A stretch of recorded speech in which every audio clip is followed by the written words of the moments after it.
While preparing for FMG exam, we should not leave some particular subjects. Means we need to study thoroughly and with a very good potential. So what are those subjects?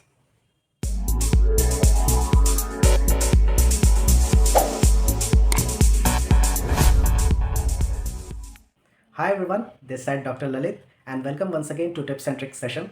And yeah, today's topic is what are those subjects which we need to study with good amount of potential. मैं उसको बहुत अच्छे से पढ़ के जाना है.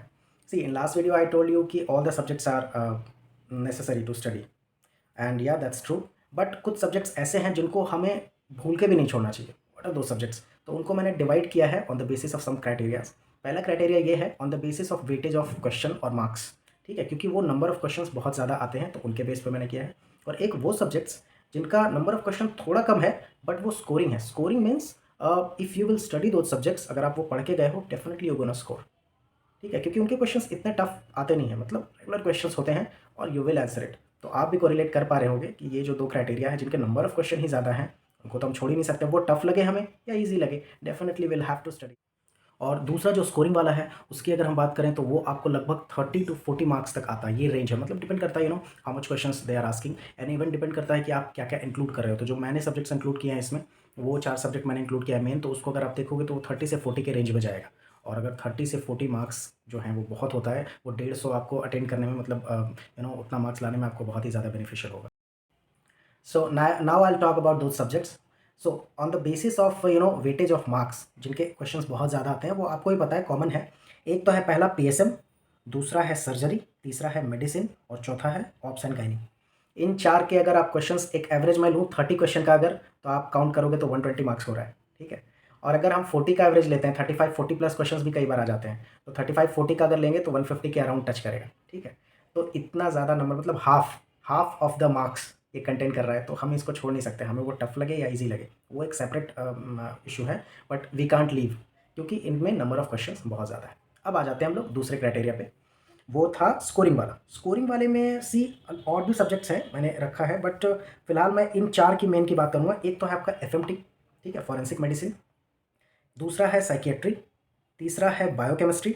चौथा है ऑर्थोपेडिक्स. ठीक है, ऑर्थोपेडिक्स में क्वेश्चन 5 to 7 है और साइकेट्री में भी वही कुछ 4-5-6 क्वेश्चन ऐसे समथिंग आते हैं. बट ये सब थोड़ा कंपेयरली, हालांकि साइकेट्री थोड़ा कंपेयरली कई बार ट्विस्टेड एंड टर्न भी हो सकता है, बट कभी रेगुलर क्वेश्चन अगर जो आ रहे हैं उसी बेस पे आया तो वो इजी है साइकेट्री भी. उसको हालांकि टफ कर सकते हैं, उसमें बहुत सारी चीज़ें हैं, ऐसा नहीं है. बट जो क्वेश्चन फिलहाल अभी जो पैटर्न चल रहा है उसके बेस पे देखें तो बहुत ज़्यादा उसमें अभी टफनेस मतलब है नहीं. वो रेगुलर क्वेश्चंस आते हैं उससे, तो आप उसको भी काउंट कर सकते हो. तीसरा आपका बायोकेमिस्ट्री. बायोकेमिस्ट्री जो है वो वैसे तो बहुत सारे रिएक्शंस और ये वो, उसमें बहुत सारी चीज़ें, बट हमें क्या पढ़ना है, हमें केमिस्ट्री नहीं पढ़नी, हमें बायोकेमिस्ट्री पढ़नी है. तो जो हमारा जो एफएमजी में जो पैटर्न है, जिस पैटर्न पे क्वेश्चन आ रहा है, what they are used to ask, they are asking, मतलब वो एंजाइम्स पूछते हैं.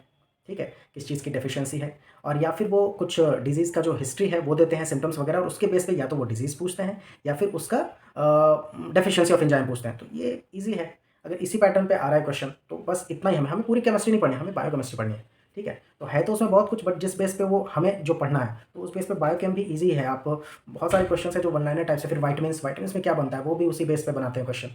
ठीक है, तो वो इजी है. तो बायोकेम भी वन ऑफ देम है, और उसके बाद एफएमटी तो श्योरली है, सबको ही पता है. तो ये 4 सब्जेक्ट हो गए. उसके अलावा भी और हैं. एक है एनेस्थीसिया, और पीडिया को भी आप इंक्लूड कर सकते हो. पीडिया भी यू कैन इंक्लूड, उसमें भी कुछ ज़्यादा ट्विस्ट एंड टर्न्स होते नहीं हैं, तो पीडिया भी आप इंक्लूड कर सकते हो. और इसके अलावा 2 बहुत इंपॉर्टेंट सब्जेक्ट हैं जिनको आप एक्चुअली वेटेज वाले क्राइटेरिया में भी रख सकते हो, मैंने उसमें नहीं बोला, और स्कोरिंग वाले में भी रख सकते हो. वो 2 कॉमन हैं और उनका आजकल वेटेज बहुत ज़्यादा हो गया है. वो है ईएनटी एंड ऑप्थेल्मोलॉजी. यूजुअली मुझे लगता है, जहाँ तक मुझे याद है, अपना जो पैटर्न है जो ऑफिशियली रिलीज़ कर रखा है एनबीए ने, उसके हिसाब से आई थिंक 13 और 14 क्वेश्चन का वेटेज है उनका शायद. लेकिन आजकल जो क्वेश्चंस आ रहे हैं 20, 22, 23 तक जा रहा है. तो सोचो, मतलब ऑलमोस्ट 45-46 मार्क्स ये दोनों कंटेन कर रहे हैं, ईएनटी एंड ऑप्थेल्मोलॉजी. और आपको मैं बता दूं, जिस बेस पे क्वेश्चंस आते हैं बहुत ज़्यादा टफ नहीं होता. अगर आपने पढ़ा है तो इनमें भी आप स्कोर कर सकते हो. तो मतलब इसमें तो वेटेज भी ज़्यादा है और ये स्कोरिंग भी है, तो इनको तो आप दोनों में ही रख सकते हो. तो ये दोनों तो बहुत ही सुपर इंपॉर्टेंट हो जाता है. सी, तो हम सब्जेक्ट्स की अगर हम बात करें, once again I am repeating, weightage वाले जो हैं PSM, surgery, medicine and obs and gynae. और उसके अलावा स्कोरिंग वाले में जो है वो FMT, psychiatry, biochemistry, orthopaedics, anaesthesia and paedia. और उसके बाद फिर ईएनटी एंड ऑप्था. तो आई थिंक 12 सब्जेक्ट्स हो गए, ये 10 to 12 सब्जेक्ट्स, और ऑलरेडी 250 मार्क्स के अराउंड ये कंप्लीट हो गया. तो सी, द रियलिटी इज़ कि पढ़ना तो हमें सब है, बट ये थोड़ा सा सुपर इम्पॉर्टेंट हो जाता है। और हाँ, एक और चीज़ मार्केट में चल रही है, मतलब मैंने देखा है वीडियोज़ बनाते हुए सबको, all the Ps are important, वो पी वाले जितने सब्जेक्ट हैं, पी लेटर से जो शुरू होते हैं, तो मुझे लगता है वो फैंसी वर्ड हो गया है, ऑल द पीज़, मतलब पी से सारे लेटर, तो अच्छा लगता है बोलने में ना, all the 6 Ps are important, वो क्या-क्या है वो, फिज़ियोलॉजी, साइकियाट्री, पीडिया, तो मतलब लेकिन वो बेसिस कुछ नहीं है कि आप किस बेस पे उनको इम्पॉर्टेंट मान रहे हो, इम्पॉर्टेंट तो सारे ही हैं, हमें सारे पढ़ने हैं। तो वो पी वाले भी सारे इम्पॉर्टेंट ही है, बट वो बोलने में बड़ा अच्छा लगता है, all the Ps are important, तो इस बेस पे लोग videos they are making. But ऐसा कुछ क्राइटेरिया नहीं है मेरे हिसाब से, ये थोड़ा-सा थोड़ा डिफरेंट है कि एक वेटेज वाला और एक स्कोरिंग वाला। So okay, I hope today's tips and tricks session वाला जो ये पार्ट है आपको बेनिफिशियल होगा। And okay, thank you, thanks a lot.